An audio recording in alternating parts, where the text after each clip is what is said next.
চলো ভাই চলো ভাই সবার উদ্দেশ্যে বলা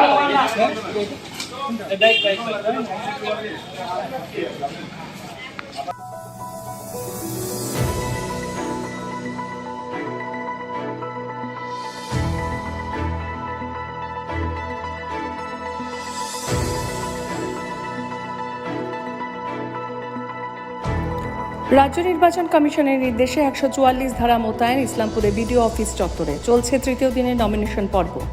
সকাল 11টা থেকে বিকেল 3টে পর্যন্ত বিভিন্ন রাজনৈতিক দলগুলি নমিনেশন জমা করবেন।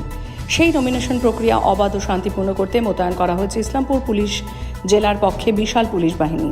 সেই কারণে ইসলামপুর থানার আইসি সন্দীপ চক্রবর্তী বিশাল পুলিশ বাহিনী নিয়ে ইসলামপুর বিডিও অফিস চত্বরে আসেন। রাজনৈতিক দলগুলি নমিনেশন প্রক্রিয়ায় ডিসিআর কাটার জন্য ভিডিও অফিসে এসছেন এবং সেই কারণে এই এলাকায় প্রচুর সংখ্যক রাজনৈতিক সমর্থকদের ভিড়ও জমে যায়।